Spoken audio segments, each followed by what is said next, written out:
What's happening, guys? What's going on YouTube? You guys have tuned into Rules for Rebels. In today's video, we're going to be talking about Subway sandwich shops. They're apparently undergoing a rebranding and a major menu overhaul. They said this is like the biggest change that they've made to their menu in their restaurant in the brand's 50-something plus year history. So I figured we'd talk about that in today's video. Subway was recently in the news for something else. If you guys watched my video last week, Subway in Canada had actually sued a marijuana dispensary in BC called Budway over trademark infringement. They were basically using the Subway font, the Subway arrows, the Subway colors, and this marijuana shop was called Budway. So Subway sued them. The judge ruled that they had to pay Subway $40,000. They had to change their name, and they had to destroy all packaging materials, all marketing materials, all signage, anything bearing the Budway name. So that was the story we covered last week. This week, Subway's in the news for they're going under a major overhaul. So apparently, they're going to be using better quality ingredients. They're going to be baking their bread a little bit differently. They're going to be trying to have a better relationship with their franchisees. I think their franchisees were really upset with Subway corporate over being forced to spend money on remodeling, being forced to offer breakfast and a lot of menu items that wind up costing them a lot of money but don't really wind up selling or making them much money. So Subway is undergoing this big overhaul. One of the things that I wanted to kind of discuss in today's video, back in February around the time of the Super Bowl, I did a video titled, Can Legacy Brands Still Exist? When we're talking about legacy brands, we're talking about brands like Coca-Cola, Harley Davidson, etc. Like, are these legacy brands that, kind of stand the test of time and survive 50 years, 100 years plus? Can those businesses still survive today like existing legacy brands? And is it possible to create a new business or a new brand today that becomes a legacy brand? Or is that no longer possible, right? Like today, do we have too many choices? Do people have a shorter attention span and everybody kind of wants a flavor of the month and just nothing, everything kind of has a lifespan? Let me know what you guys think about that. In that video, we talked about how kind of if you looked at all the Super Bowl advertisers from Tom Brady's first Super Bowl in 2001, we had like Circuit City, Blockbuster, AOL, Prodigy, a lot of these companies, Tiger Direct. And then you look at was it 2020 or 2021 Super Bowl, whatever that was. And, you look at all the brands and it's like completely different brands. All the brands that were around in 2001 are no longer around today. And so I was wondering, can Subway survive? Two things that always kind of surprise me about Subway, two kind of stats. Subway has been around for over half a century, 50 years. I don't think of them as being that old. I think of Subway as being something that kind of popped up in the 90s, but Subway's been around for a long time. And then another stat that always kind of surprises me is that Subway actually has more locations than McDonald's. I know in the past couple of years, even the past 5 years, they've been shutting down a lot of locations. They've been struggling a lot, but it always kind of surprises me that Subway has more locations than McDonald's. Subway has also had a rocky past decade or so, right? Like I feel like Subway was in its heyday a number of years back, maybe back during the Jared commercials. By the way, did you hear that Jared's really loving his time in prison? They said he gets free complimentary footlongs every day. But up bing, not that funny. But yeah, so I feel like years ago maybe Subway was in its heyday. I feel like once Subway got rid of the $5 footlongs, they kind of started to go downhill, and I think that's one of the main selling propositions of Subway. Like, yeah, for a fast food restaurant, it's kind of the one non-McDonald's, non-Wendy's, non-Burger King. It's not greasy, so it has that going for it. But more than anything, I think the thing that made Subway popular was the price point. I went into a Subway recently. Me and my girlfriend were on a road trip and popped in at a Subway just because I didn't feel like greasy fast food. And for a footlong sandwich, chips, and a drink, I think it was like $13. And back when you get a Subway footlong for $5 or $6, it wasn't that bad. But I mean, for $13, I could almost go eat at a sit-down restaurant, or at the very least, I could go to a local mom and pop sandwich shop and get real meats and just a better quality meal. So unless Subway can do something about their price point or drastically improve the quality of their food, and honestly, I don't even think that will work. I don't see Subway necessarily having a really bright future. Subway's also had some kind of bad press over the years. Not only did they have the Jared thing, I know recently, I think in Ireland, Subway is no longer allowed to call their bread because it has too much sugar in it. I'm not sure if this is like what are they, like an urban legend or true, but I know there was kind of a rumor going around that The same material they make yoga mats out of is actually in Subway's bread. It was funny. I was just at a 4th of July barbecue the other day, and somehow the topic of Subway came up, and somebody mentioned that, that I don't know if it's true or not, but the thing about, the ingredient or material in yoga mats is actually in Subway bread. When I go into a Subway, man, I notice like the veggies are always either like freezer burned or they're like kind of starting to brown. And Subway is like the stingiest place when it comes to toppings, man. You get a sandwich at Subway and you're going like adding the vegetables, like, oh yeah, I'll have some black olives, and they'll literally put like 3 little rings of black olives on your sandwich, and be like, can I get a little bit more? And they'll give you like 1 or 2 more. You ask for green peppers, and they give you like 1 little, string of green pepper across the sandwich. The only thing that they really give you a lot of is a lettuce, and the lettuce is all either like the butts of the lettuce or like kind of like brown wilting, freezer burned chunks of lettuce. So, I'm not a huge fan of Subway, but let me know your guys' thoughts. Let me know if you guys like Subway. I do kind of feel like there was kind of a heyday for sandwich shops, maybe back in like the early 2000s or something like that. I remember Quiznos was really big. Potbellies got really big around that time. Penn Station Subs started expanding. What's some other ones? Firehouse Subs. I think Firehouse Subs is kind of fading away, but Firehouse Subs was around. Quiznos were all over the place, and I feel like a lot of those places haven't survived. Today you got what? Subway, Jersey Mike's, and I think that's kind of about it. But anyhow, I'm just rambling at this point. Let's hop into this story. Subway is making a major menu overhaul. Subway is making what it calls the biggest menu refresh in history, a broad overhaul that includes a combination of upgraded ingredients or new, updated, or returned sandwiches designed to reinvigorate the lagging sandwich giant.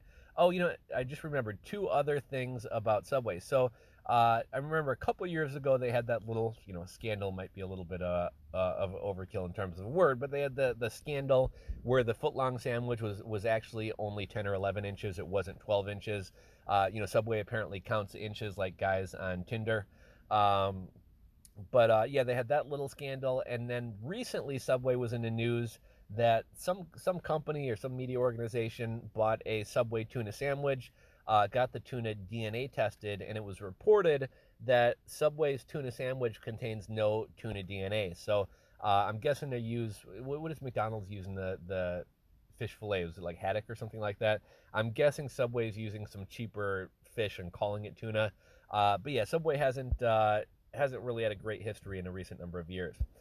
Back into the article, the Eat Fresh Refresh arrives in the chain's 21,000 U.S. restaurants on July 13th, when it will be giving away a 6-inch turkey Cali Fresh sub, one of its new sandwiches, between 10 a.m. and noon. Subway is also taking the unusual step of closing its restaurants early the night before at 6 p.m., which it's calling a refresh break, to prepare its employees for the debut of the new menu.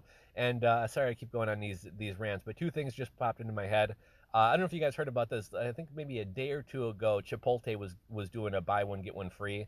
I think it was supposed to be like a reward for people who got vaccinated. I haven't been vaccinated, but I decided to go grab my buy one get one free burrito.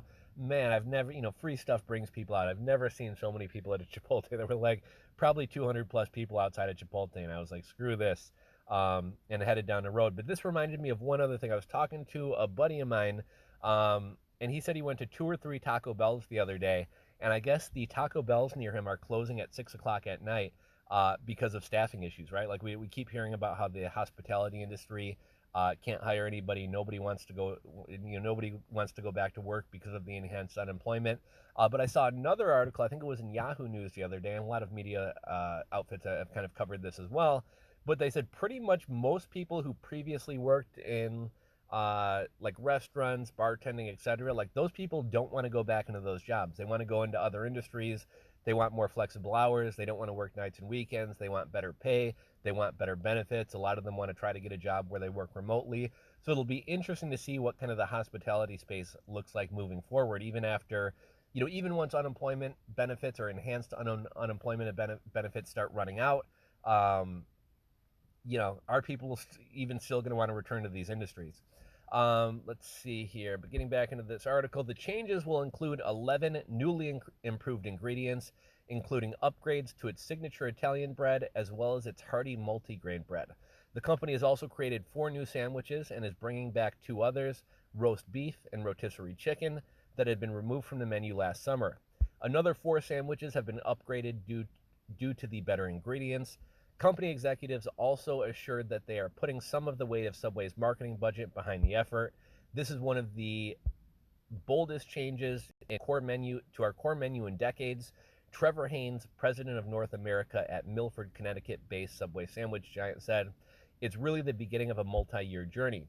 In addition to the menu changes, Subway says it's rolling out Subway Delivers, a white-labeled delivery service provided by DoorDash that will be available on the company's website and app.